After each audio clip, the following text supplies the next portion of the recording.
I can't find a house that I want to buy, so should I just build one myself?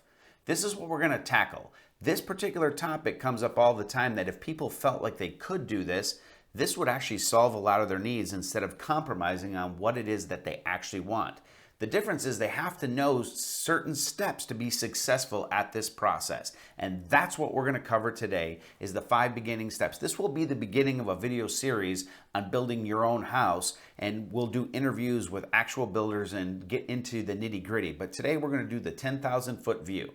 If you like this content, please give us a thumbs up to help out the algorithm, and give us a comment below. Tell us if you're thinking about building a house, what experience you had when building a house, and what we're looking for on this particular topic is building on a piece of land, not buying in a community where a builder is building 100 houses and you're getting a regular loan and it's a regular process. What we're talking about is where you're going and hiring a builder to build a house that you say, hey, I want you to build this on a piece of land that I own.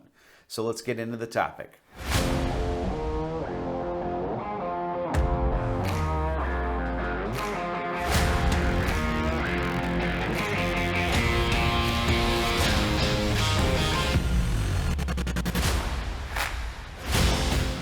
So welcome back. Number 1, we're going to actually leave what I really think should be number 1 on the list off the list, because I want this list to be kind of more universal for you guys. I mean, number 1 would be consult with a real estate agent that actually knows how to do this, so that they can ask you a bunch of questions that will help arrive at whether this process is even going to work for you or not at all. That's really number 1. So the number 1 we're going to use is pre-qualification. Like buying any property, you want to start with pre-qualification. You need to know what you can afford. You need to understand that there are specific, unique loan products for this process, and your regular bank that might have done your last 5 purchases or refis may not be able to accommodate you in this type of transaction. There's a few types of loans that can be done to make this work. I'm going to give you what we most commonly see, which is a temp to perm loan. Temporary loan to a permanent loan, which means they're going to eventually put you into a conventional loan with a large amount down, whether it's 20 or 30% will depend. But what they're really looking for on the front end is a temporary loan where they approve a licensed builder to fund a project. So they're going to say, here's the project, here's the land will be placed up as collateral.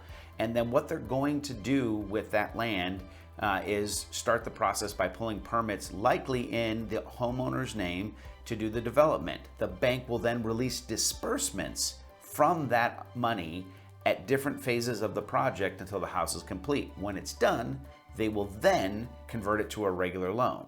So that's one way it can work. Another way that they might do is simply a construction loan that operates exactly like we explained on the front end, and just do a refinance out of that product into a regular mortgage, which can be done at that point with your one of your preferred lenders. Sometimes doing it that way would create 2 sets of closing costs. Sometimes the temp to perm will only have 1. You need to look at the details, but we're not going to dive into that. That's for the consultation. So get pre-qualified. You can use the land as part of the down payment. So that leads us to number 2, down payment. How much do you need to have in hand? Now, if you go into a Lennar community or any builder community that's a cookie cutter where they've got several floor plans you to pick out and they're building 150 houses, you likely can go in there and make an offer with a conventional loan with 5% down, or if you're lucky, maybe even an FHA loan with 3.5% down, and do a deal like that. When you're doing custom build, it's a little more complicated than that. Now, if you own the land outright, what you can do, let's just say you own a piece of land, it's currently valued at $100,000, you might have bought it for 30 grand, 10 years ago, or it was in the family. That $100,000 can be considered part of the down payment. So if the end project is going to be $600,000, what the bank's probably going to want to see based on your qualification, subject to debt to income ratios, they're basically going to want to see you have 20%, maybe 30% down on that end product. Most of the time, it's in the 20s.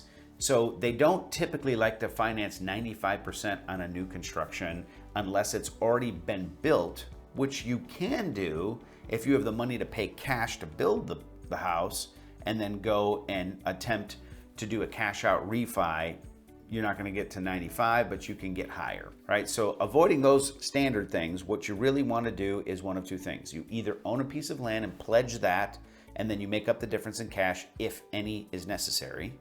Or if you're going out to shop for a piece of land and you can buy it cash, you create that scenario. If you can't, then you can go out and buy a piece of property and likely put 30% down on that piece of land, wait, do the rest of the steps to find a builder, which can be way in the future if you want it to be. It doesn't have to be right away. And then when the build, go back to that bank and do the temp to perm loan, they'll look at the 30% you have into the property and count it towards you, but they're basically going to say, okay, what's the end project? Make sure you have the money that they want for the down payment. So let's say that's 25%.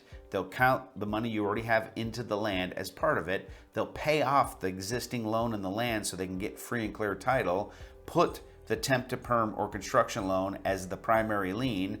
Once you have an approved builder, they move forward. So the process is a little bit more complicated if you're going to go down that road, but the main barrier to entry on doing your own build with your own builder is going to be the down payment money. So if you want to talk about creative solutions on how you can move some of that around, set an appointment with us and we'll go over them with you. Number 3 is you're going to have to select a builder. Now, if you say my uncle's cousin's sister's former roommate, he works in construction, he'll build it for me. What I want is the bank to just give me $600,000 and I'll hire him on the weekend to put up a house. That becomes challenging because even though as a homeowner you can pull permits, a lot of banks want to see somebody or somebody with qualifications be able to do the build. Most of the time that's going to be a licensed builder, somebody with a reputation, a professional company with E&O insurance. That's your easy path. Now, if you're dealing with local banks, something that is a credit union that's local, they may say, well, who's going to be the builder? And we have scenarios where somebody has had a lot of experience working with subs building. They're not a licensed builder, but they can do the homeowner build type. And so what ends up happening is you as the homeowner pull the permits, they oversee the project, they'll be interviewed by the bank to see what qualifications they have to do this build. They'll have to start with the project to get it going, and then once they've made it through, they'll usually put a few more hurdles in there in phases. They'll start releasing small amounts of money. What they typically won't do is let you go pull a $600,000 loan, give you access to that money, and then no accountability to what you do with it. Right? So if you want to do it do it yourself, we have to show that you have the credentials to be able to do it yourself, or of somebody who does. The easiest way is for us to introduce you to an actual professional builder who already has multiple subs to be able to do this, and we have more than one that we can sit down and introduce you to and go through that process. So those top 3 are going to be the major front end pieces before you really want to start going out and looking at a piece of land. Now we're going to come into some of the pitfalls as you're shopping for the piece of land and the builder to get onto.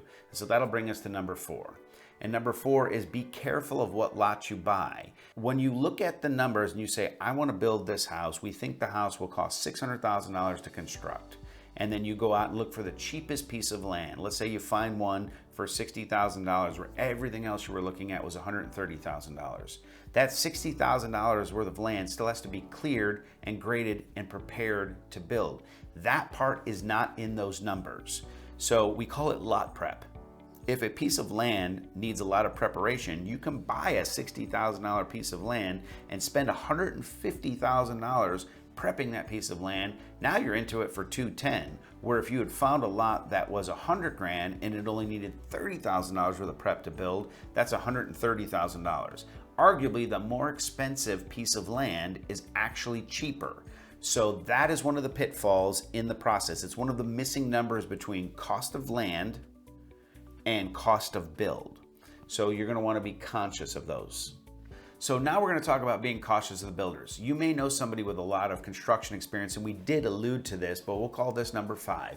And number 5 really is to make sure that you're working with a real estate agent to vet the first 4, and to make sure that if they've presented you with a builder, that builder not only has the proper licensing, the proper insurance, but that they have products in the area that you can look at, because you might see a nice product. And if it's like a Lennar home where they're giving you a warranty and it's all good and they built 100 in there, you might find issues with the house over that first year, but you have a large corporation with a large presence that has to do things to keep it right. If you get a builder who's a one-off builder and they do it for you and they offer a 1-year warranty and you end up with real problems with the house because they were cheap and they cut corners and there's no huge corporation, they can just fold it and walk away.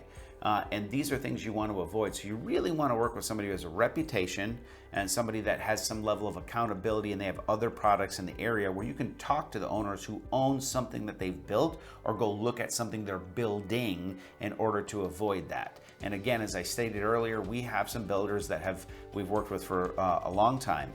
And then the last bonus tidbit, we'll call this number 6, but actually we'll just call it the bonus content, and that's timing.